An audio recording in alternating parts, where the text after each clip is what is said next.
This ABC 15 Flash Briefing is sponsored by Sanderson Ford. Straight up. Hello, I'm Danielle Lerner with your top stories from ABC15 Arizona. Arizona seeing more than 26,000 new coronavirus cases since last Sunday. In fact, today the state reporting more than 3,200 cases and a total of nearly 326,000 cases since the pandemic started. The percentage of tests coming back positive standing at a solid 10%.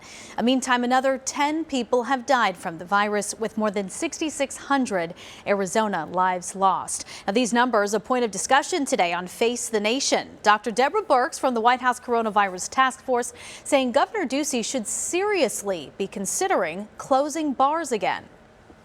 Arizona is in the position that they need to be really considering this again because their case numbers are up where they were in the summer. And concerns over those rising cases leading several more local districts to resume remote learning tomorrow.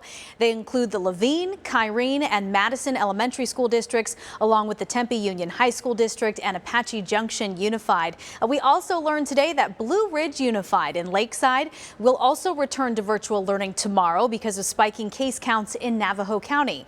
For a full list of districts moving to remote or virtual instruction, head to abc15.com/schools. Well, both ASU and U Arizona are ending in-person learning as of tomorrow. Classes will wrap up the semester online, and fall graduation will also be held virtually. U Arizona even asking students who traveled out of town for the holiday to just stay put if possible. Meantime, NAU opting to end the fall semester just before the Thanksgiving holiday. Tomorrow, the election results are expected to be certified, and that means come Monday, recreational marijuana will become legal in Arizona for all adults 21 and older. A Prop 207, which voters passed earlier this month, allows for possession of up to an ounce of pot. However, people will have to wait longer to buy it at a recreational dispensary. Due to city permits and regulations, it could be a couple of months before those open. Also tomorrow, Arizona Republicans will be holding a meeting in Phoenix to discuss the election results. That event will feature members of Trump's legal team and Arizona legislators. It is important to note, though, this is not an official legislative event. Republican State Representative Mark Fincham says the gathering is intended to hear testimony and take a look at evidence related to allegations the election was compromised. So far, there has been no credible evidence of fraud or hacking in the November election. On the agenda, a number of big stories as we look ahead to Wednesday's Phoenix City Council meeting. The council will consider paying the family of Ryan Whitaker up to $3 million. The 40-year-old father was shot and killed by Phoenix PD back in May. Two officers showed up to his Ahwatukee door after a report over domestic violence concerns. Concerns Whitaker's family says were baseless. But when Ryan opened the door that night, he had a gun in his hand and seconds later was shot and killed.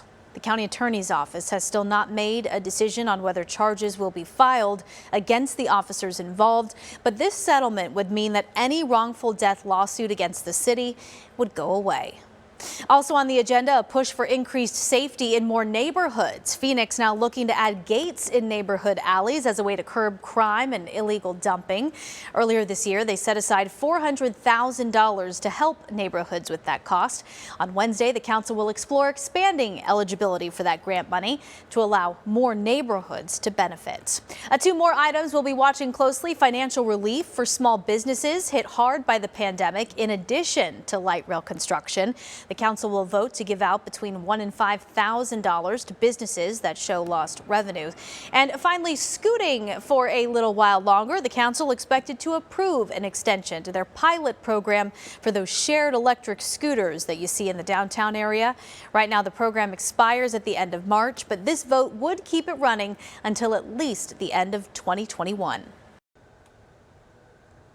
Tracking your most accurate forecast, I'm meteorologist Jorge Torres. After a gorgeous weekend across the state, get ready for a breezy to windy start to your work week thanks to a cold front coming in from the east. In fact, there are wind advisories that'll take effect at 2 in the morning for portions of southern Arizona. This does not include Phoenix, but East of the valley, we could see some gusts of 35 to 45 miles per hour at times till about midday, and then the wind will gradually subside tomorrow afternoon into the evening hours too. So here's a breakdown of the wind forecast for your Monday. Some breezes in the valley with gusts up to 30. In southern Arizona, stronger winds in the forecast, gusting up to 45 at times. And the planner tomorrow showing those temperatures starting off in the 50s with breezes till about midday, and they were climbing into the lower 70s, kind of like this afternoon. Elsewhere across the Grand Canyon State, highs in the 40s and 50s from the high country to the rim, with 70s to the south and west. With that 7-day forecast showing those temperatures remaining in the 70s for highs through at least Wednesday. A little cooler Thursday and Friday, but we remain dry for the next 7 days.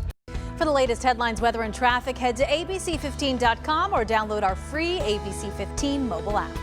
This ABC 15 Flash Briefing is sponsored by Sanderson Ford. Straight up.